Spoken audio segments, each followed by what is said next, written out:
ദൈവമാതാവിന് തിരുക്കുമാരനും കോടാനുകോടി നന്ദി. ഇന്ന് ഈ അൾത്താരയിൽ, ഈ പുണ്യഭൂമിയിൽ മാതാവ് പ്രത്യക്ഷപ്പെട്ട ഈ സ്ഥലത്ത് വരുന്ന എനിക്ക് സാധിച്ച അനുഗ്രഹങ്ങൾ പറയുവാൻ കിട്ടിയ ഈ ഭാഗ്യദിനത്തെ ഓർത്ത് ഞാൻ നന്ദിയോടെ ഓർക്കുകയാണ്. എൻ്റെ പേര് റിൻസി. ഞാൻ പുളുങ്കുന്നിൽ നിന്ന് വരുന്നു, ആലപ്പുഴ ഡിസ്ട്രിക്റ്റ്. ഞാൻ UK-ലാണ് വർക്ക് ചെയ്യുന്നത്. ഞാൻ കഴിഞ്ഞ ആഴ്ച എത്തിയതേ ഉള്ളൂ, നാളെ തിരിച്ചു പോകും. ഞാനിപ്പോൾ ഇവിടെ നിൽക്കുന്നത് എനിക്ക് ജീവിതത്തിൽ ദൈവം സാധിച്ചു തന്ന ഏറ്റവും വലിയ ഒരു അനുഗ്രഹത്തെക്കുറിച്ച് പറയാനാണ്. ഞാൻ UK-ൽ ചെന്നിട്ട് ഇപ്പം 19 വർഷമായി. ഇവിടുന്ന് നേഴ്സിംഗ് പഠിച്ച് ഞാൻ UK-ലെത്തി. അവിടെ ചെന്ന് കഴിഞ്ഞ് ഞാൻ സാധാരണ എല്ലാവരും ചെയ്യുന്ന പോലെ ബാൻഡ് 5, 6, 7 ഇങ്ങനെയാണ് അവിടുത്തെ ഗ്രേഡ്. ഞാൻ ബാൻഡ് 5 ജോലി ചെയ്തുകൊണ്ടിരിക്കുകയായിരുന്നു. അവിടെ തന്നെ നേഴ്സിംഗ് വീണ്ടും പഠിച്ചു, ഡിഗ്രി എടുത്ത് അവിടെ പഠിച്ചു. പഠിത്തം തുടങ്ങി അക്യൂട്ട് കെയറിൽ വർക്ക് ചെയ്തുകൊണ്ടിരിക്കുകയായിരുന്നു. തുടർന്ന് വീണ്ടും പഠിക്കണമെന്ന് ആഗ്രഹം തോന്നി. പക്ഷേ പ്രോഗ്രഷൻ അവിടെ നടക്കാത്തത് കൊണ്ട് ഞാൻ വിചാരിച്ചു ജയിൽ മിനിസ്ട്രി കുറേ കൂടെ നല്ലതാണ്. എനിക്ക് ഒത്തിരി ജയിൽ മിനിസ്ട്രിയോട് ഒത്തിരി താല്പര്യം തോന്നി. അപ്പോൾ ഞാൻ ജയിലിൽ ഒരു ജോലിക്ക് അപ്ലൈ ചെയ്തു. അവിടെ എനിക്ക് നേഴ്സായിട്ട് ജോലി കിട്ടി. തുടർന്ന് ഞാൻ വീണ്ടും പഠിച്ചു, ഒത്തിരി സ്പെഷ്യലൈസേഷനൊക്കെ എടുത്തു. അപ്പോൾ ഞാനവിടെ 1 വർഷത്തോളം 2021-ലാണ് ഞാനവിടെ ജോയിൻ ചെയ്യുന്നത്. ജോയിൻ ചെയ്തതിന് ശേഷം എൻ്റെ ക്വാളിഫിക്കേഷൻസ് കണ്ടപ്പോൾ മാനേജേഴ്സിന് പോലും അത്ഭുതമായി. നീ ബാൻഡ് 5 എന്ന സാധാരണ നേഴ്സിംഗ് ജോബിലല്ല നിൽക്കേണ്ടത്, കുറച്ചും കൂടെ മുകളിലേക്ക് പോകണം. പക്ഷേ എനിക്ക് അത്രയ്ക്കും കോൺഫിഡൻസ് ഉണ്ടായിരുന്നില്ല. കാരണം ആദ്യമായിട്ട് ജയിലിൽ വർക്ക് ചെയ്യുന്നു, എങ്ങനെ കണ്ടിന്യൂസ് ആയിട്ട് ഹൈ പ്രോഗ്രസ് ലെവലിലേക്ക് പോകും അറിയത്തില്ല. അങ്ങനെ 1 വർഷം കഴിഞ്ഞപ്പോൾ 2022 ജൂലൈ ആയി കഴിഞ്ഞപ്പോൾ അവിടെ ഒരു ജോബ് ഓഫർ വന്നു. ബാൻഡ് 6-ലേക്കും ബാൻഡ് 7-ലേക്കും ഒരുപോലെ പോസ്റ്റ് വന്നു. അപ്പോൾ ഞാൻ വിചാരിച്ചു പതുക്കെ മുകളിലേക്ക് പോകാം, അതായിരിക്കും നല്ലത്. അങ്ങനെ ഇരിക്കുമ്പോൾ ഞാൻ ബാൻഡ് 6-ൻ്റെ ലെവലിലേക്ക് അപ്ലൈ ചെയ്തു. പക്ഷേ ഇൻ്റർവ്യൂവിൻ്റെ ദിവസം എനിക്ക് കിട്ടിയത് ഒരു 5 മിനിറ്റ് മുന്നേ ഒരു വാർണിംഗ് പോലെ പറഞ്ഞു, റിൻസി നിൻ്റെ ക്വാളിഫിക്കേഷൻ ബാൻഡ് 7-ലേക്കുള്ളതാണ്, ബാൻഡ് 6-ലേക്ക് പറ്റത്തില്ല, ബി റെഡി, 5 മിനിറ്റ്സ് തരാമെന്ന് പറഞ്ഞു. ഞാൻ 5 മിനിറ്റ്സ് ശരിക്കും പറഞ്ഞാൽ ഉള്ളൊരിക്കും എൻ്റെ അടുത്ത് എപ്പോഴും ബൈബിൾ കാണും, പ്രാർത്ഥിക്കും. ഞാൻ മുന്നോട്ട് പോയി ഇൻ്റർവ്യൂ അറ്റൻഡ് ചെയ്തു. ടഫസ്റ്റ് ഇൻ്റർവ്യൂ ആയിരുന്നു. ബാൻഡ് 7 ജോബ് കിട്ടുമെന്ന് പ്രതീക്ഷയൊന്നും ഇല്ലായിരുന്നു. എങ്കിലും ഒരു 2 ദിവസം കഴിഞ്ഞപ്പോൾ റിപ്പോർട്ട് വന്നു, നീ സെലക്റ്റഡ് ആണ് ബാൻഡ് 7-ലേക്കെന്ന്.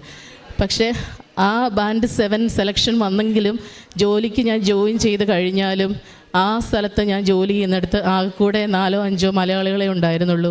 ബാക്കിയുള്ളവരെല്ലാം ഞാൻ ജോലി ചെയ്യുന്നിടത്തെ തന്നെ രാജ്യക്കാരാണ് അവിടെ വർക്ക് ചെയ്യുന്നത്. അങ്ങനെ വരുമ്പോൾ അവർക്കത് അധികം ഇഷ്ടപ്പെടണമെന്ന് നിർബന്ധമൊന്നുമില്ല. ജോലി കണ്ടിന്യൂ ചെയ്തു. പക്ഷേ ദിവസങ്ങൾ പോകും തോറും ഓരോരോ പ്രശ്നങ്ങൾ എൻ്റെ മുകളിൽ വരാൻ തുടങ്ങി. എനിക്ക് ഭയങ്കര സങ്കടമായി. ഞാൻ വെച്ചാൽ ഞാനൊരു തെറ്റും ചെയ്യുന്നില്ല, പിന്നെ എന്തിനാണ് എന്നെ ഇങ്ങനെ ക്രൂശിൽ തറയ്ക്കുന്നത്.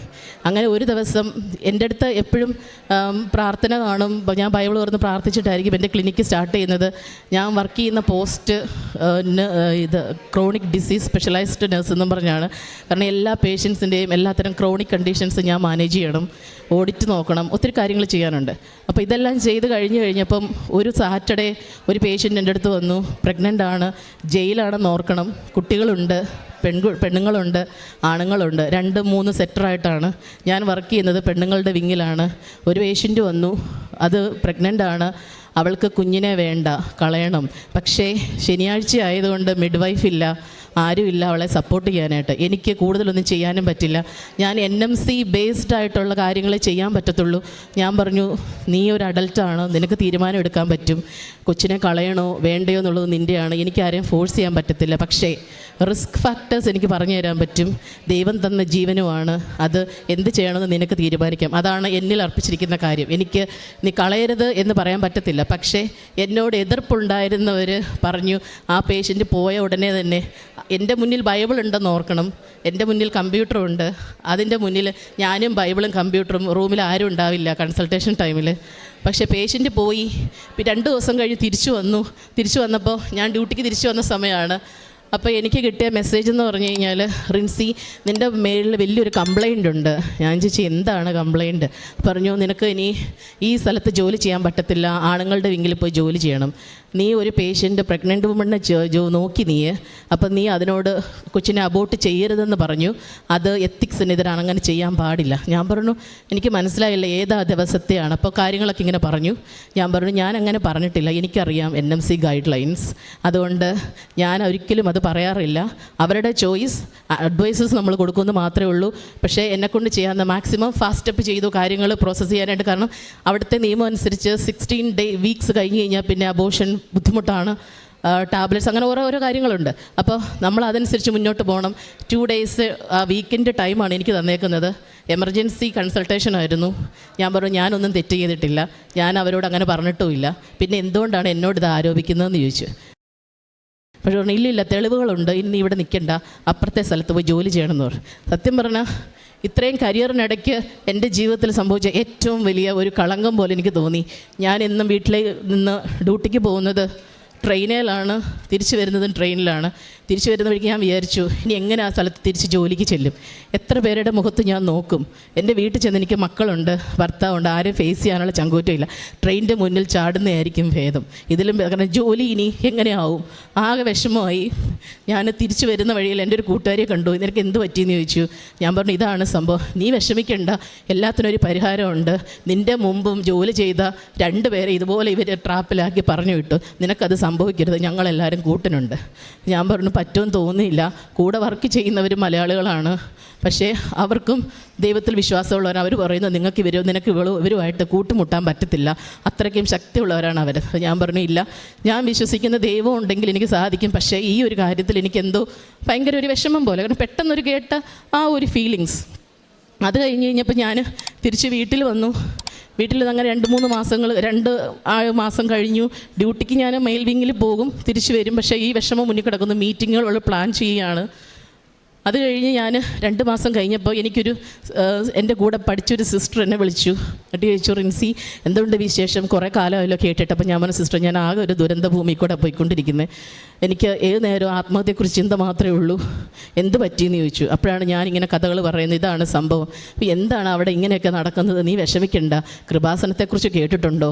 ഞാൻ പറഞ്ഞു കൃപാസനം ഇല്ല, എന്താ സിസ്റ്റർ എന്ന് ചോദിച്ചു. അപ്പോൾ അവിടെ മാതാവ് പ്രത്യക്ഷപ്പെട്ട ഒരു സ്ഥലമാണ്, നിനക്ക് പറ്റുമെങ്കിൽ നീ അവിടം വരെ ഒന്ന് പോകണം, പോയി ഉടമ്പടി എടുത്ത് പ്രാർത്ഥിക്കുക, മാതാവ് നിന്നെ കൈവിടില്ല, ഞാനും ഇവിടെ പ്രാർത്ഥിക്കാമെന്ന് പറഞ്ഞു. ഞാൻ പറഞ്ഞു സിസ്റ്റർ പേടിപിടി എനിക്ക് പോകാൻ പറ്റത്തില്ല, ഞാൻ എന്നാ ചെയ്യണ്ടേ. പറഞ്ഞു ഓൺലൈനിൽ നീ ഉടമ്പടി എടുക്കുമെന്ന് പറഞ്ഞു. അങ്ങനെ ഞാൻ അവിടെ ഓൺലൈനിൽ കൃപാസന ഉടമ്പടിയുടെ കാര്യങ്ങളെല്ലാം ഗൂഗിൾ വഴി ചെക്ക് ചെയ്തു, യൂട്യൂബെല്ലാം കണ്ടു, ഇതെന്താണെന്ന് മനസ്സിലാക്കി. ഞാൻ ഉടമ്പടി പെട്ടെന്ന് എടുത്തു. ഓൺലൈൻ വഴി ഉടമ്പടി എടുത്തു കഴിഞ്ഞ് പിന്നെ എൻ്റെ മനസ്സിൽ ചിന്ത, എൻ്റെ കയ്യിൽ ഒന്നുമില്ല. കാരണം ഒരു മീറ്റിംഗ് പ്ലാൻ ചെയ്തിരിക്കുന്നത് സെപ്റ്റംബറിലാണ്, അവിടുത്തെ ബോർഡ് മീറ്റിംഗ്. അപ്പോൾ ഞാൻ വിചാരിച്ചു ദൈവമേ എൻ്റെ കയ്യിൽ ഒരു ആയുധമില്ല, ആക്കുള്ളൊരു കൊന്ത മാത്രം. എല്ലാവരും യൂട്യൂബിനകത്ത് നോക്കുമ്പം ഉടമ്പടിയുടെ കാശുരൂപമുണ്ട്, അങ്ങനെയുള്ള എൻ്റെ കയ്യിൽ അതുമില്ല, ഉപ്പുമില്ല, ഞാൻ എന്ത് ചെയ്യും. അപ്പം പപ്പയോട് വിളിച്ചു പറഞ്ഞു ഞാൻ തീർത്ഥാടന ഉടമ്പടി എടുത്തു, ഇവിടുന്ന് ഒരു കാശുരൂപ എനിക്ക് കൊണ്ട് തരാൻ പറയാമോ. പപ്പ ഇവിടെ വന്ന് പറഞ്ഞു, പ്രാർത്ഥിച്ചു, ഉടമ്പടി എടുക്കാന്ന് അമ്മ ഞാൻ എടുത്തെന്ന് പറഞ്ഞു. എന്നിട്ട് തീർത്ഥാടനത്തിന് ഉടമ്പടി ആയതുകൊണ്ട് ചെറിയ കാശുരൂപം കിട്ടി, അത് കൊറിയർ വഴി എനിക്ക് അവിടെ വന്നു. പക്ഷേ ഒരാഴ്ചത്തെ ഗ്യാപ്പിൻ്റെ വെയിറ്റിങ്ങിൽ എനിക്ക് കാശുരൂപം കിട്ടിയില്ല. അപ്പോഴേക്കും എനിക്ക് ലെറ്റർ വന്നു, റിൻസി ബോർഡ് മീറ്റിങ്ങിൽ വന്നിരിക്കുന്ന ആൾക്ക് എന്തോ അസുഖം കാരണം ഒരാഴ്ചയും കൂടെ നീട്ടി വെച്ചു. അപ്പോൾ ഞാൻ വെച്ചു എൻ്റെ പൊന്നു മാതാവേ കാശുരൂപം ആ ആഴ്ചക്കുള്ളിൽ തന്നെ വരണേ, എന്നാണെങ്കിലും കൊള്ളാം. ആ കാശുരൂപം വന്നു. അതിൻ്റെ പിറ്റേ ദിവസം തന്നെ മീറ്റിംഗ് വെച്ച് കഴിഞ്ഞപ്പോൾ അവർക്കൊന്നും കണ്ടുപിടിക്കാൻ പറ്റിയില്ല തെളിവായിട്ടൊന്നും. അതുകൊണ്ട് അവർ വീണ്ടും മാറ്റിവെച്ചു മീറ്റിംഗ്. അത് വെച്ചിരുന്ന ഡിസംബർ എൻഡിലേക്കാണ്. അപ്പോൾ എനിക്ക് കുറച്ചും കൂടെ സമയം കിട്ടി. പെട്ടെന്ന് പപ്പായ്ക്ക് ഇവിടെ വയ്യാണ്ടായി. ഡിസംബർ ടൈമിൽ എമർജൻസി ആയിട്ട് ITUവിലായിരുന്നു. ഞാൻ പാഞ്ഞിവിടെ വന്ന സമയത്ത് ഞാൻ വിചാരിച്ചു എന്താണേലും ബുദ്ധിമുട്ടാണ്, മാതാവിൻ്റെ അടുത്ത് വന്ന് ഉടമ്പടി എടുത്തിട്ട് പോകാം, റിയലായിട്ടുള്ള കാശുരൂപവും കിട്ടും, എല്ലാ സാധനങ്ങളും എൻ്റെ കയ്യിലുണ്ട്, എല്ലാ പടച്ചട്ടയായിട്ട് തിരിച്ച് ചെല്ലാം, ഫൈറ്റ് ചെയ്യുക എന്നുള്ള രീതിയിലാണ് ഞാൻ പോകുന്നത്. ഇവിടെ വന്ന് ഉടമ്പടി എടുത്ത് കണ്ണുനീരോടെ മാതാവിൻ്റെ അടുത്ത് പ്രാർത്ഥിച്ചു. തിരിച്ചു ചെന്നപ്പം ഞാൻ അവിടെ ചെന്ന് ബോർഡ് മീറ്റിങ്ങിൽ എനിക്ക് വെച്ചിരിക്കുന്ന ദിവസം 27 ഡിസംബർ. ഞാനവിടെ ചെന്നു. എൻ്റെ മുന്നിൽ 2-3 പേരുണ്ട്. ഇതിനുള്ളിൽ യൂണിയൻകാരെയൊക്കെ നമ്മൾ കോൺടാക്റ്റ് ചെയ്യണം, നമ്മളെ ഒരാൾ സപ്പോർട്ട് ചെയ്യാനും നമ്മളെ റെപ്രസെൻറ്റേറ്റ് ചെയ്യാൻ ഒരാൾ വേണം. അപ്പോൾ ഇതെല്ലാം പലരും വഴി എന്നെ ഹെൽപ്പ് ചെയ്തു. ഞാനവിടെ ചെന്ന് ബോർഡിൻ്റെ നേരെ ഓപ്പോസിറ്റ് ഇരിക്കുന്നു. എൻ്റെ മുന്നിലിരിക്കുന്ന ഡയറക്ടേഴ്സ് ബോർഡിൻ്റെ ഏറ്റവും ടോപ്പസ്റ്റുള്ള ആൾക്കാരാണ്. ക്വസ്റ്റ്യൻസ് സ്റ്റാർട്ട് ചെയ്തു. ഞാനൊന്നും പറയുന്നില്ല. എൻ്റെ കയ്യിൽ ഉപ്പുണ്ട്. കയറുന്നതിൻ്റെ വാതിക്കൽ തന്നെ ഞാനൊരു ഇച്ചിരി ഉപ്പിട്ടു. ഈ ഉപ്പ് വഴി ഈ ഡോറ് തുറന്ന് പുറത്ത് കിടക്കുന്നതിന് മുന്നേ എനിക്ക് പോസിറ്റീവ് ആൻസർ കിട്ടണം. എന്നെ നിരാശപ്പെടുത്തരുതേ മാതാവേ എന്ന് പറഞ്ഞ് മാത്രം എൻ്റെ കയ്യിൽ ഉടമ്പടി കശുരമുണ്ട്. ഞാൻ അതും കൊണ്ടാണ് മേശപ്പുറത്തിരുന്നു. എൻ്റെ കയ്യിൽ ഒരു പേപ്പർ പോലും ഇല്ല. ഒന്നും പറയാൻ എനിക്കില്ല. കാരണം എനിക്ക് ആക്കുള്ളൊരു സ്റ്റോറി മാത്രമേ ഉള്ളൂ പറയാൻ, എന്താണ് അവിടെ നിന്ന് സംഭവിച്ചതെന്ന് മാത്രം. അത് കഴിഞ്ഞു അവിടെ ചെന്ന് അകത്ത് കയറി ഇരിക്കുക എല്ലാം സംസാരിച്ചു. അപ്പോൾ എനിക്ക് വേണ്ടി റെപ്രസെൻ്റായിട്ട് വന്നേക്കുന്ന റെപ്രസെൻറ്റേറ്റീവ് എനിക്ക് വേണ്ടി സംസാരിക്കുവാണ്. ബോർഡ് മെമ്പേഴ്സ് ഒരു ചോദ്യം ചോദിക്കുമ്പം ഇങ്ങനെ 10 ക്വസ്റ്റ്യൻസ് അങ്ങോട്ട് ചോദിക്കും. അവർക്ക് ആൻസേഴ്സ് ഇല്ല. അപ്പോൾ ഞാൻ ഓർക്കുന്നു ഇവിടെ എന്തോ നടക്കുന്ന ഫൈറ്റ്. ശരിക്കും പറഞ്ഞാൽ ഈ റെപ്രസെൻറ്റേറ്റീവും ഇവരും തമ്മിൽ ശരിക്കും യുദ്ധം നടന്നുകൊണ്ടിരിക്കും. ഞാനൊന്നും ഇല്ല. ഞാൻ എന്തെങ്കിലും പറയാൻ തുടങ്ങുമ്പം എൻ്റെ തലയിൽ അടിത്തിക്കുന്ന പോലെ ആരോണ്ടിട്ട് അടിക്കുക തലക്കിട്ട്. നിശബ്ദനായിരിക്കുക, ഞാൻ നിനക്ക് വേണ്ടി പൊരുതിക്കോളാം. നിശബ്ദനായിട്ടിരിക്കുക, ഞാൻ നിനക്ക് വേണ്ടി പൊരുതിക്കോളാം. അപ്പോൾ ഞാൻ ആരായത്? അപ്പോൾ പുറപ്പാട് 14 വചനം പറയുന്നുണ്ട്, ഈശോ നിനക്ക് വേണ്ടി പൊരുതിക്കോളും. ഞാൻ വെച്ചു ഈശോയെ അപ്പം നീയാണോ ഈ പൊരുതിക്കൊണ്ടിരിക്കുന്നത്? ഞാനിങ്ങനെ ശരിക്കും എൻ്റെ അടുത്തിരുന്ന് കാണുവാണ്. എനിക്കൊന്നും പറയാനില്ല. എല്ലാം കഴിഞ്ഞ് അവരവിടെ നിർത്തി സംഭവം. എല്ലാം പറഞ്ഞു, റിൻസി ഇനി നിൻ്റെ ഭാഗം ഞങ്ങൾക്ക് കേൾക്കണം, ഒരു ഇച്ചിരി ഇടവേള തരാം. പോയി തിരിച്ചു വന്നു. എൻ്റെ കയ്യിൽ കാശുരമുണ്ട്. മാതാവേ നമ്മുടെ സമയം തുടങ്ങുവാണ്, നീ കൂടെ ഉണ്ടാവണം എന്ന് പറഞ്ഞു. അവരുടെ ഇംഗ്ലീഷാണ്, എൻ്റെ ഇംഗ്ലീഷ് അത്രയ്ക്കും പോരെങ്കിലും ഇത്രയും കാലമായാലും നമുക്ക് പറ്റാവുന്ന രീതിയിൽ പിടിച്ചു നിൽക്കും. എനിവേ എന്നോട് ചോദ്യങ്ങൾ ചോദിച്ചു, എന്താണ് റിൻസി സംഭവിച്ചത്? ഞാൻ പറഞ്ഞു ഇതാണ് സ്റ്റോറി. ഇത് കേട്ടിട്ട് ഇതിനകത്ത് ഒരു തെറ്റും ഞങ്ങൾ കാണുന്നില്ലല്ലോ. പിന്നെ ഫസ്റ്റ് എവിഡൻസ് പേഷ്യൻ്റ് കംപ്ലയിൻറ്റ്, ആ സാധനം അവിടെ ഇല്ല. വിത്തൗട്ട് പേഷ്യൻറ്റിൻ്റെ കംപ്ലയിൻറ്റിൽ ഒരു കംപ്ലയിൻറ്റും എക്സിസ്റ്റ് ചെയ്യാൻ പറ്റത്തില്ല. ആർക്കും ഒരാളുടെ പേരിലും ആക്ഷൻ എടുക്കാൻ പറ്റത്തില്ല. ആ സാധനം അവിടെ ഇല്ല. ഡോക്യുമെൻറ്റേഷൻ എല്ലാം പക്കാ കറക്റ്റ്. അതിനകത്തും അവർക്ക് ഒന്നും ചെയ്യാൻ പറ്റത്തില്ല. നോക്കുമ്പോൾ ഡേറ്റ് മാനിപ്പുലേറ്റ് ചെയ്ത് വെച്ചേക്കുന്ന കണ്ടേക്കുന്നത്. അതായത് ഞാൻ എൻട്രി ചെയ്ത ഡേറ്റ് വേറെ തിരുത്തി വെച്ചേക്കുന്നതും കണ്ടുപിടിക്കപ്പെട്ട അന്നത്തെ ദിവസം. അതുകൊണ്ട് ആരാ ചെയ്തെന്നുള്ളതും മാതാവ് വെളിപ്പെടുത്തി കൊടുത്തു ആ സ്പോട്ടിൽ. അങ്ങനെ അന്നത്തെ ദിവസം മീറ്റിംഗ് കഴിഞ്ഞു. അവരെല്ലാവരും എന്നോട് അപ്പോളജൈസ് ചെയ്തു. വീണ്ടും എനിക്ക് സെയിം പോസ്റ്റിലേക്ക് തന്നെ പ്രൊമോട്ട് ചെയ്ത് കണ്ടിന്യൂ ചെയ്യാൻ പറഞ്ഞു. സെയിം സ്ഥലത്തേക്ക് എന്നെ തിരിച്ചു വിളിച്ചു. പക്ഷേ ആ സമയത്ത് ഞാനിവിടെ ഉടമ്പടി എടുത്തു കഴിഞ്ഞാലും മനസ്സിൻ്റെ ഉള്ളിൽ ഞാൻ വെച്ചിരുന്ന നിയോഗങ്ങളിൽ ഒന്നായിരുന്നു, എൻ്റെ MSc എനിക്ക് കംപ്ലീറ്റ് ചെയ്യണം, 111 നേഴ്സ് പ്രാക്ടീഷണറായിട്ട് എനിക്ക് ജോലി ചെയ്യണം, ഇവിടെ നിന്ന് എനിക്ക് മാറണം. പക്ഷേ കൂട്ടുകാരുടെയൊക്കെ പ്രേരണ കാരണം 3 മാസം കൂടെ അവരുടെ മുന്നിൽ വിജയശ്രീ ലളിതയായിട്ട് ഞാൻ അവിടെ തന്നെ തുടർന്നു. അതിനുശേഷം അപ്പോൾ അവർക്ക് മനസ്സിലായി ഞാൻ ജയിച്ചു, ഇനിയിപ്പം എനിക്ക് ഒന്നും ചെയ്യാൻ പറ്റത്തില്ല, എല്ലാ കാര്യങ്ങളും ഓക്കെയാണ്. പക്ഷേ തുടർന്നുള്ള എൻ്റെ വിദ്യാഭ്യാസവും ഞാൻ ചെയ്ത കാര്യങ്ങളും എല്ലാം ഓർക്കുമ്പം മുന്നോട്ട് പോകണമെന്ന് തോന്നി. പിന്നെ എനിക്കൊരു കുഞ്ഞുണ്ട്, 2-3 മക്കളാണ്. അതിലൊരു കൊച്ചുണ്ട്, എൻ്റെ മോള് സംസാരിക്കാനായിട്ട് തടസ്സമുണ്ടായിരുന്നു. അപ്പം ഞാൻ വിചാരിച്ചു ഇവളുടെ കാര്യത്തിന് ഞാൻ എപ്പോഴും വേണം അടുത്ത്, എന്നും ഇങ്ങനെ സ്ട്രെസ് അടിച്ച് നടന്നൊക്കെ ശരിയാകില്ല. അപ്പോൾ ഞാൻ അവിടുന്ന് വേറെ ജോലിക്ക്, ഞാൻ എൻ്റെ അടുത്ത് തന്നെയുള്ള GP പ്രാക്ടീസ് എന്ന് പറയും, അതായത് ഔട്ട് പേഷ്യൻ്റ് ഡിപ്പാർട്ട്മെൻറ്റ് പോലെ നമുക്ക് പേഷ്യൻറ്റിനെ അവിടെ ഇരുന്ന് കാണാം, വരും പോകും. അങ്ങനെ ഞാൻ അവിടെ ഇരുന്ന് പേഷ്യൻറ്റിനെ കാണാനുള്ള ആ രീതിയിലുള്ള GP ക്ലിനിക്കിലേക്ക് ജോബിന് അപ്ലൈ ചെയ്തു. ഞാൻ സാധാരണ ജോലിയിൽ തുടങ്ങാം അവിടെയാണെങ്കിലും. ഇപ്പോൾ ബാൻഡ് 5 അപ്ലൈ ചെയ്തു. എവിടെ ചെന്നാലും എന്താ പറയുക, ജോലി ബാൻഡ് 5 അപ്ലൈ ചെയ്താൽ എനിക്ക് ഒരിക്കലും ബാൻഡ് 5 കിട്ടാറില്ല. അപ്പോൾ അവിടെ ഞാൻ ഉപ്പും കൊണ്ട് പോയി, കാരണം ആദ്യമായിട്ടാണ് ഇങ്ങനെ ഒരു ഇൻ്റർവ്യൂവിന് പോകുന്നത്. അപ്പോൾ ഞാൻ പറഞ്ഞു, മാതാവ് ഇവിടുന്ന് നാണം കെടുത്തിന് തിരിച്ച് വിടരുത്, ഈ ഒരു ഏരിയ മുഴുവൻ നീ കവർ ചെയ്യണം എന്നും പറഞ്ഞാൽ പോകുന്നത്. അപ്പോൾ ഈ ഇൻ്റർവ്യൂ ചെയ്യുന്ന സ്ഥലത്തിരുന്നാലും ആ ഉപ്പ് എടുത്തുകൊണ്ട് പോയി ഞാൻ ഇരിക്കുന്ന കസേരയുടെ അവിടെയും ഇരിക്കുന്ന ടേബിളിലും എല്ലാം ഒരു കുഞ്ഞു തരിയെ ഞാൻ എടുത്തുള്ളൂ, കാരണം അത്രയ്ക്കും വിശുദ്ധമായിട്ട് കാത്തു സൂക്ഷിക്കുന്നൊരു സാധനമാണ് ഞാൻ ഉപ്പ്. അപ്പോൾ അത് ഇട്ടുകൊണ്ട് ഞാൻ അങ്ങോട്ട് ചെന്ന് കഴിഞ്ഞപ്പോൾ എന്നോട് പറഞ്ഞു, റിൻസി എനിക്കറിയാം നീ വന്നേക്കുന്നത് ബാൻഡ് 5 പ്രാക്ടീസ് നഴ്സ് പോസ്റ്റിനാണ്, പക്ഷേ സോറി, നീ വർക്ക് ചെയ്യേണ്ടത് അഡ്വാൻസ് നഴ്സ് പ്രാക്ടീഷണറായിട്ടാണ്, അതാണ് നിൻ്റെ പോസ്റ്റ്, ഹാപ്പിയാണോ എടുക്കാനെന്ന് ചോദിച്ചു. ഞാൻ പറഞ്ഞു അത്രയ്ക്കും വലിയ കോൺഫിഡൻസ് ഒന്നും ഇല്ല, പിന്നെ എന്നെ സപ്പോർട്ട് ചെയ്യാമെങ്കിൽ ഒരു സൂപ്പർവൈസറിന് എനിക്ക് വേണമെന്ന് പറഞ്ഞു. അതൊന്നും ഒരു കുഴപ്പമില്ല, എല്ലാം ഞങ്ങൾ തരും.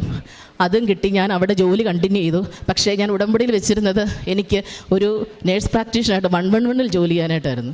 അത് കഴിഞ്ഞ് ഞാൻ അവിടെ ചെയ്ത് തന്നെ ഇപ്പം 2-ാം മാസം കഴിഞ്ഞു, ഫെബ്രുവരി കഴിഞ്ഞപ്പം ഞാൻ വീണ്ടും മാതാവിനോട് പറഞ്ഞു, മാതാവേ ഇവിടെ എത്ര കാലം ഇങ്ങനെ നിൽക്കും, എനിക്ക് അറിഞ്ഞൂടെ, നല്ല തിരക്കുണ്ട്, കൊച്ചിൻ്റെ കാര്യങ്ങൾ നോക്കാനും ബുദ്ധിമുട്ടുണ്ട്, അപ്പം എനിക്ക് എന്തെങ്കിലും ഈവനിങ് വീക്കെൻഡായിട്ട് തരണം, പള്ളിയിലും പോകണം, എനിക്ക് അതിനും തടസ്സം വരുത്തരുത്.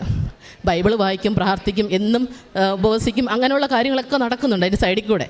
പക്ഷേ ഇത് കഴിഞ്ഞ് കഴിഞ്ഞപ്പോൾ ഞാൻ ഫെബ്രുവരിയിൽ എൻ്റെ കൂടെ ജോലി ചെയ്യുന്നവരോട് ഞാൻ പറഞ്ഞു, എനിക്ക് ഇച്ചിരി ബുദ്ധിമുട്ടുണ്ട് പിള്ളേരുടെ കൊച്ചിൻ്റെ കാര്യത്തിൽ, അതുകൊണ്ട് എനിക്ക് ഈ ജോലി മൺഡേ ടു ഫ്രൈഡേ ബുദ്ധിമുട്ടാണ്. അപ്പോൾ നീ എന്നൊരു കാര്യം ചെയ്യും, 111 നീ അപ്ലൈ ചെയ്യേ, ചിലപ്പോൾ കിട്ടിയാലോ അത് നല്ലതല്ലേ എന്ന് ചോദിച്ചു. ഞാൻ പറഞ്ഞു എന്നാൽ ശരി അപ്ലൈ ചെയ്യാമെന്ന് പറഞ്ഞു. അങ്ങനെ 111 അപ്ലൈ ചെയ്തു. വിതിൻ 2 ഡേയ്സിനുള്ളിൽ എനിക്ക് കോള് വന്നു. ഇൻ്റർവ്യൂവിൽ സെലക്റ്റഡായി. 6 മാസത്തെ നീണ്ട ഇൻ്റർവ്യൂവും ട്രെയിനിങ്ങും ആയിരുന്നു. അത് കഴിഞ്ഞതിൻ്റെ മുന്നിലത്തെ ആഴ്ച, ഞാൻ വരുന്നതിൻ്റെ തലേദിവസം കംപ്ലീറ്റ് ചെയ്തു. പ്രൊബേഷനും കംപ്ലീറ്റ് ചെയ്തു. ഇപ്പോൾ റിമോട്ട് വർക്ക് ചെയ്യാനായിട്ട് 111 അഡ്വാൻസ് നഴ്സ് പ്രാക്ടീഷണറായിട്ട് എനിക്ക് പോസ്റ്റായി. ഞാനിനി റീജോയിൻ ചെയ്യണം അവിടെ ചെന്ന് കഴിയുമ്പോൾ. അതും മാതാവ് തന്ന വലിയൊരു അനുഗ്രഹം. അതിലൂടെ എനിക്കിപ്പം കിട്ടുന്ന ബെനിഫിറ്റ്സ് എന്ന് പറഞ്ഞു കഴിഞ്ഞാൽ എന്നും പ്രാർത്ഥിക്കാനൊരവസരമുണ്ട്. മൺഡേ ടു ഫ്രൈഡേ എനിക്ക് പള്ളിയിൽ പോകാം. അത് കൂടാതെ ഞായറാഴ്ചകളിൽ എനിക്ക് പള്ളിയിൽ പോകാം. കൊച്ചിൻ്റെ കാര്യങ്ങളെല്ലാം നോക്കാം. വീട്ടിലെ കാര്യങ്ങളെല്ലാം ഭംഗിയായിട്ട് നടക്കുന്നുണ്ട്. ഇപ്പോൾ ഈ MSc പഠിക്കുന്ന സമയത്ത് ഒത്തിരി പേപ്പർ വർക്കുകൾ ചെയ്യണം.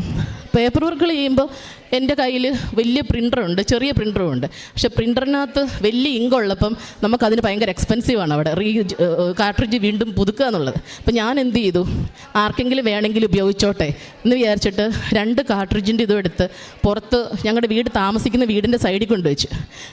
പിറ്റേ ദിവസം നോക്കുമ്പോൾ അതവിടെ കണ്ടില്ല. പിന്നെ ഒരാഴ്ച കഴിഞ്ഞപ്പം ലെറ്റർ വന്നു, അന്തരീക്ഷ മലിനീകരണം നീ നടത്തി, അതുകൊണ്ട് നിൻ്റെ പേരിൽ കോർട്ട് കേസ് എടുത്തേക്കുവാണ്, 50,000 പൗണ്ട് പിഴയും 1 വർഷം ജയിൽവാസവും. അപ്പം ഞാൻ വിചാരിച്ചു, ദൈവം ഇതെല്ലാം കൂടെ ഒന്നിനു പുറകെ ഒന്നാണല്ലോ, എങ്ങനെ രക്ഷപ്പെടും അറിയത്തില്ല. ആ സമയത്താണ് ഉടമ്പടി എടുത്തപ്പോൾ ഞാൻ ഈ നിയോഗം വെച്ചു, എന്നെ ഈ കോർട്ടിൽ നിന്നൊന്ന് രക്ഷപ്പെടുത്തി തരണേ. തിരിച്ച് ഞാൻ ചെന്നു. വക്കീലുകൾ എന്താ ചെയ്യേണ്ടത് എനിക്ക് അറിഞ്ഞുകൂടാ. ഞാനും ഹസ്ബൻഡുമാണ് അവിടെ ചെല്ലുന്നത്. അപ്പോൾ അവർ പറഞ്ഞു, നിനക്ക് തെറ്റായിട്ട് നീ ഒന്നും ചെയ്തിട്ടില്ല, നല്ല ബോധ്യത്തോടെ നീ വെച്ചതുകൊണ്ട് നിനക്കൊന്നും സംഭവിക്കത്തില്ല. അവിടെ മാതാവിൻ്റെ ഉടമ്പടി കാശുരവും മാതാവ് ആ ഒരു ഉറച്ച വിശ്വാസം എൻ്റെ കൂടെയുണ്ട്. മാതാവ് എന്നും എൻ്റെ കൂടെയാണ്, എനിക്ക് വേണ്ടി സംസാരിക്കും, പ്രവർത്തിക്കും. അവരോട് പറഞ്ഞു, ഒന്നും വിഷമിക്കണ്ട, എഴുതി വെച്ചാൽ മതി പേപ്പറിൽ, ധൈര്യമായിട്ടിരിക്കുക, ഞങ്ങൾ നിനക്ക് വേണ്ടി അവിടെ പോയി കൗൺസിലിൽ സംസാരിക്കാമെന്ന് പറഞ്ഞു. ഞാൻ പോലും പോകേണ്ടി വന്നില്ല, അവർ തന്നെ സംസാരിച്ചു. 50,000 രൂപ പെനാൾട്ടി എന്ന് പറയുന്നത് 250 രൂപ, 1 വർഷത്തെ ജയിൽവാസം കുറഞ്ഞ് എനിക്ക് കിട്ടിയത് 50 രൂപ പെനാൾട്ടി അടിക്കാനാണ്. അപ്പോൾ അത് ഏറ്റവും വലിയൊരു, അത് അടുത്തിടെ തമ്പുരാൻ തന്നപ്പം ഒന്നിനു പുറകെ മറ്റൊന്നായിട്ട് അനുഗ്രഹങ്ങളുടെ പെരുമഴയായിരുന്നു. അപ്പം ഞാൻ വെച്ച 4 നിയോഗവും അങ്ങനെ കഴിഞ്ഞു. പിന്നുള്ളത് എൻ്റെ കുഞ്ഞിൻ്റെ കാര്യമായിരുന്നു. കുഞ്ഞാണെങ്കിൽ 3 വയസ്സ് കഴിഞ്ഞപ്പോൾ കോവിഡിൻ്റെ സമയമായതുകൊണ്ട് അവൾ മറ്റുള്ളവരോടൊന്നും അധികം ഇടപെടാനോ കമ്മ്യൂണിക്കേറ്റ് ചെയ്യാനോ ഒന്നും പറ്റിയിട്ടില്ല. അന്നേരം ഇപ്പം സ്കൂളിൽ കൊണ്ട് ചേർത്ത് കഴിഞ്ഞപ്പോൾ തന്നെ അവൾ സംസാരിക്കാനായിട്ട് ഭയങ്കര ബുദ്ധിമുട്ട്. അപ്പോൾ അവർ കണ്ടുപിടിച്ചു സംസാരത്തിന് തടസ്സമുണ്ട്, കൊച്ചിന് ഓട്ടിസമാണ്, ഓട്ടിസം സ്പെക്ട്രം ഡിസോർഡേഴ്സ് എന്ന് പറയും, ASD എന്ന് പറഞ്ഞ് ഡയഗ്നോസ് ചെയ്തു. കേട്ടപ്പോൾ ശരിക്കും പറഞ്ഞാൽ തകർന്നു പോയി. എന്നാ ചെയ്യണമെന്ന് അറിയത്തില്ല. കാരണം നമ്മൾ മെഡിക്കൽ ഫീൽഡിലുള്ളവർക്കറിയാം ഓട്ടിസം എന്താണെന്നും പല കാറ്റഗറി ഉണ്ടെന്നൊക്കെ കേട്ട് നമുക്കത് കാണുമ്പം എന്താ പറയുക, സ്വന്തമായിട്ടത് വന്നു കഴിഞ്ഞപ്പം അതിനെ അതിജീവിക്കാൻ പറ്റുന്നില്ല, ഉൾക്കൊള്ളാനും ഭയങ്കര ബുദ്ധിമുട്ട്. പക്ഷേ പ്രാർത്ഥിച്ചു, അതിന് ശക്തി നേടി. ദൈവത്തിൻ്റെ മഹത്വം അവളിൽ പ്രസാദിക്കാൻ ഒരു സമയമുണ്ട്. അതിലേക്ക് വിശ്വാസം വന്നു കഴിഞ്ഞപ്പം ഇതൊന്നും അല്ലെന്ന് മനസ്സിലായി. ഇവിടെ വന്ന് ഉടമ്പടി എടുത്ത് പ്രാർത്ഥനയിൽ അതും വെച്ചു നിയോഗമായിട്ട്. ഇപ്പം കുഞ്ഞ് സംസാരിക്കാൻ തുടങ്ങി. അമ്മ, അച്ഛ, അമ്മ എന്നെല്ലാം വിളിക്കും. ഈശോയെ വിളിക്കുന്നു, ഇവിടെ നിന്ന് സ്തുതി കൊടുക്കുന്നു എല്ലാവർക്കും. ഈശോ തന്ന, മാതാവ് തന്ന അനേക അനുഗ്രഹങ്ങൾക്ക് ഇന്ന് തുടർന്നുകൊണ്ടിരിക്കുകയാണ് ജീവിതത്തിൽ. അതുപോലെ എല്ലാവരോടും എനിക്കെന്നേ പറയാനുള്ളൂ, വിശ്വാസം മുറുകെ പിടിക്കുക. മാതാവ് ഒരിക്കലും കൈവിടില്ല നമ്മളെ. നമ്മുടെ കൂടെയുള്ള ഒരു ദൈവമാണ് ഈശോ എന്നോർക്കുക. കാരുണ്യ പ്രവൃത്തികളും ചെയ്തുകൊണ്ടിരുന്നത്. എൻ്റെ കയ്യിൽ പേപ്പർ ഞാൻ ഇവിടുന്ന് പോയപ്പോൾ കൊണ്ടുപോയിരുന്നു. അത് പക്ഷെ മലയാളം പേപ്പറായിരുന്നു. ഇവിടെ കുറേ കൊടുത്തു, അവിടെയും കൊടുത്തു. പക്ഷേ ഇംഗ്ലീഷുകാർക്ക് കൊടുക്കാൻ എനിക്ക് പറ്റിയില്ല. പിന്നെ ഉണ്ടായിരുന്നത് അവിടെ സെക്കൻഡ് സാറ്റർഡേ കൺവെൻഷൻ ഉണ്ട് ബൈബിളിന്. അപ്പോൾ ഞാൻ അവിടെ പോയിട്ട് റെവലേഷൻ എന്ന് പറയുന്നൊരു മാഗസിൻ വാങ്ങിക്കും. അപ്പോൾ അത് അതിനകത്ത് ഇഷ്ടംപോലെ സാക്ഷ്യങ്ങളുണ്ട് യൂത്തിനൊക്കെ ഉള്ളത്. അപ്പോൾ ഞാനത് എന്നും ട്രെയിനിൽ പോകുമ്പം എല്ലാവർക്കും കൊണ്ട്, ട്രെയിനിലുള്ള പാസഞ്ചേഴ്സിനും വരുന്ന വഴിക്കാർക്കും എല്ലാം കൊടുക്കും. അതുപോലെ തന്നെ ഫുഡ്. പിന്നെ ഞാൻ ഇതൊക്കെ ശരിക്കും പറഞ്ഞാൽ നമ്മൾ ഉപവാസവും പ്രാർത്ഥനയില്ലാണ്ട് ഒന്നും സാധിക്കില്ലെന്ന് ഈശോ പറഞ്ഞു. അതുകൊണ്ട് ഞാൻ ഈ ഉടമ്പടി എടുത്ത കാലഘട്ടങ്ങളിൽ മുഴുവൻ ഫാസ്റ്റിംഗ് ആയിരുന്നു. ആ ഓരോ ഫാസ്റ്റിങ്ങിൻ്റെ സമയത്തും രാവിലത്തെ ബ്രേക്ക്ഫാസ്റ്റ് ആയാലും അതിൻ്റെ പൈസ, ഉച്ചയ്ക്കത്തെ ലഞ്ചാണെങ്കിലും അതിൻ്റെ പൈസ, ഇങ്ങനെ ഇതെല്ലാം സൂക്ഷിച്ച് വെച്ചിട്ട് ചാരിറ്റി പ്രവർത്തനങ്ങളായിരുന്നു കൂടുതലും ചെയ്തുകൊണ്ടിരുന്നത്. അതുപോലെ തന്നെ നേഴ്സിംഗ് പ്രൊഫഷനുണ്ട്, നമ്മൾ പേഷ്യൻസിന് നോക്കുന്നു, പ്ലസ് ഇതുപോലെ പൈസ കൊടുത്ത് ഓരോരുത്തരെ ഹെൽപ്പ് ചെയ്യുമായിരുന്നു ഞാൻ ചെയ്തുകൊണ്ടിരുന്നത്. അതിനോടൊപ്പം ഇതും ഇങ്ങനെ എല്ലാ സെക്കൻഡ് സാറ്റർഡേയിലും പോവും, വിയാനി മിഷന് വേണ്ടി പ്രാർത്ഥിക്കും. വീട്ടിലാണെങ്കിലും എല്ലാവർക്കും പ്രാർത്ഥനയിലേക്ക് കൂടുതൽ അടുത്തു. ഓരോരോ കാര്യങ്ങളെ നമ്മുടെ കുഞ്ഞുങ്ങൾക്കറിയാം ഞാൻ എന്തോരം വിഷമിച്ചിരുന്നു എന്നും ഇപ്പോൾ ഏത് ലെവലിലാണെന്നും. അവരും നന്നായിട്ട് പ്രാർത്ഥിക്കുന്നുണ്ട്. എല്ലാവരും ഒത്തൊരുമയോടെ പോകുന്നു വീട്ടിൽ. സന്തോഷം. ഉടമ്പടി സാക്ഷ്യം വളരെ ക്ലിയറായിട്ട് തന്നെ പറയുന്നത്. അതിലേറ്റവും പ്രധാനപ്പെട്ടത് ഈ ഒരു സാക്ഷ്യം തുടങ്ങിയപ്പോൾ ഈ ഉടമ്പടി എടുത്തവരുടെ ഈ പടച്ചട്ട എന്ന് പറഞ്ഞിട്ടാണ് ഉടമ്പടിയിലെ വസ്തുക്കളെ ഈ ഒരു സാക്ഷ്യത്തിൽ ഈ മകള് അഭിസംബോധന ചെയ്തത്. ഒരു പക്ഷേ സാക്ഷ്യങ്ങൾ പരിശോധിക്കുമ്പോൾ നമുക്കും തോന്നിപ്പോകും. കാരണം ഉടമ്പടിയിലെ ദൈവ സാന്നിധ്യം ഒരാളുടെ ജീവിതത്തിലേക്ക് കൊണ്ടുവരാനായിട്ട് എങ്ങനെയാണ് ഇവിടെ നിന്ന് നൽകുന്ന കാശുരൂപവും ഉടമ്പടി വസ്തുക്കളുമൊക്കെ എങ്ങനെയാണ് അത് സഹായകമാകുന്നെന്നുള്ള സാക്ഷ്യങ്ങൾ കേൾക്കുമ്പം ഉറപ്പായിട്ടും നമുക്ക് ആ ഒരു ശക്തിയും ഉടമ്പടി എടുത്തവരുടെ ജീവിതത്തിൽ അത് നൽകുന്ന വിശ്വാസത്തിൻ്റെ ഒരു ബലവുമൊക്കെ നമുക്ക് മനസ്സിലാവുന്ന ഒന്ന് തന്നെയാണ്. അപ്പോൾ പരിശുദ്ധ അമ്മയുടെ സാന്നിധ്യത്തിലേക്ക് കടന്നു വരാനുണ്ടായ ഒരു വലിയൊരു സാഹചര്യം ഇവിടെ പറയുകയുണ്ടായി. ആ സാഹചര്യത്തിൽ ഇവിടത്തെക്കുറിച്ച് ഒരു ബഹുമാനപ്പെട്ട ഒരു സിസ്റ്റർ പറഞ്ഞ് ഇവിടെ വന്ന ഒരു അപ്പച്ച തീർത്ഥാടന ഉടമ്പടി എടുത്ത് അതിനുശേഷം തൊട്ട് മാതാവിൻ്റെ വലിയൊരു സാന്നിധ്യം ഈ അവസാന നിമിഷം വരെ അനുഭവിക്കാൻ സാധിച്ചു എന്നുള്ളതും, ഒപ്പം ജീവിതത്തിൻ്റെ പ്രത്യേകമായിട്ടുള്ള സാഹചര്യങ്ങളൊക്കെയും ഉടമ്പടിയിലെ വിശുദ്ധ വസ്തുക്കളൊക്കെയും എങ്ങനെയാണ് വിശ്വാസത്തോടെ പ്രത്യാശയോടെ ഒരാളുടെ ജീവിതം മുന്നോട്ട് നയിക്കുവാനായിട്ട് സഹായിച്ചെന്നുള്ളതൊക്കെ വളരെ വ്യക്തമായിട്ട് പറയുന്നുണ്ട്. ഒപ്പം വചനത്തിൻ്റെ ഒരു അഭിഷേകം ഈ കഴിഞ്ഞ സാക്ഷ്യങ്ങളെല്ലാം പറയുന്നത് പോലെ ഈ ഒരു സാക്ഷ്യത്തിലും പറയുന്നുണ്ട്. കർത്താവ് എനിക്ക് വേണ്ടി പോരാടും എന്നുള്ള ആ ഒരു വചനത്തിൻ്റെ അഭിഷേകവും അത്, അല്ലെങ്കിൽ നീ എന്താണ് അവിടെ പറയേണ്ടതെന്ന് ലൂക്കയുടെ 12:12 പറയണത് പോലെ അവിടെ നീ എപ്പോഴാണ് എന്താണ് പറയേണ്ടതെന്ന് പരിശുദ്ധാത്മാവ് നിനക്ക് വെളിപ്പെടുത്തി തരുമെന്നുള്ള വചനത്തിൽ. അപ്പം വിശ്വാസ ജീവിതത്തെ ഒരാൾ വളരെ ഗൗരവമായിട്ട് ഉടമ്പടിയായിട്ട് എടുക്കുമ്പോൾ, അല്ലെങ്കിൽ ദൈവവുമായിട്ടുള്ളൊരു വലിയൊരു എഗ്രിമെൻ്റായിട്ട് എടുത്ത് ജീവിതം ഉപവാസത്തിലൂടെയും പ്രാർത്ഥനയിലൂടെയും ക്രമീകരിക്കുമ്പോൾ ഈ ഒരു ദൈവ സാന്നിധ്യം അത്ഭുതകരമായ രീതിയിൽ അടയാളങ്ങളോടുകൂടെ ജീവിതത്തിൽ കടന്നു വരും എന്നുള്ളതിന് ഒരുപാട് സാക്ഷ്യങ്ങൾ ഇതിൽ പറഞ്ഞു. ഏറെ പ്രത്യേകിച്ച് ജീവിതത്തിൽ ആഗ്രഹിച്ച ജോലിയെക്കുറിച്ച്, ആ ജോലി ലഭിക്കുമ്പോഴും ആഗ്രഹം ദേവാലയത്തിലും മറ്റു കാര്യങ്ങളും ചെയ്യാനുള്ള സമയം ലഭിക്കുന്നുള്ള. രണ്ടാമത് കുഞ്ഞിൻ്റെ കാര്യം പറയുമ്പോഴും, ഒപ്പം തന്നെ പെട്ടെന്ന് നന്മയ്ക്ക് വേണ്ടി ആഗ്രഹിച്ചാണെങ്കിലും പിന്നീട് അതൊരു ബുദ്ധിമുട്ടായിട്ട് വന്നൊരു കോടതിയിലെ കാര്യം പറയുമ്പോഴും എല്ലാ സമയത്തും മാതാവ് നയിച്ചു, അല്ലെങ്കിൽ പ്രാർത്ഥനയിൽ ശക്തി ആർജിക്കാൻ സാധിച്ചു എന്നുള്ളതാണ്. ഇനിയും ഉടമ്പടി ജീവിതത്തിൽ മുന്നോട്ട് പോകുമ്പോൾ പരിശുദ്ധ അമ്മ ഇനിയും സാന്നിധ്യം പ്രകടമാക്കട്ടെ എന്നും, ഉടമ്പടിയിൽ വിശ്വസ്തയോടെ ജീവിക്കുമ്പോൾ ഇനിയും നിത്യത വരെ നീളുവാനായിട്ടുള്ള അടയാളങ്ങളും സ്ഥിരീകരണങ്ങളും വിശ്വാസനായിട്ട് ലഭിക്കട്ടെ എന്ന് പ്രാർത്ഥിക്കുന്നു. നമുക്ക് കരങ്ങളടിച്ച് ദൈവത്തിൻ്റെ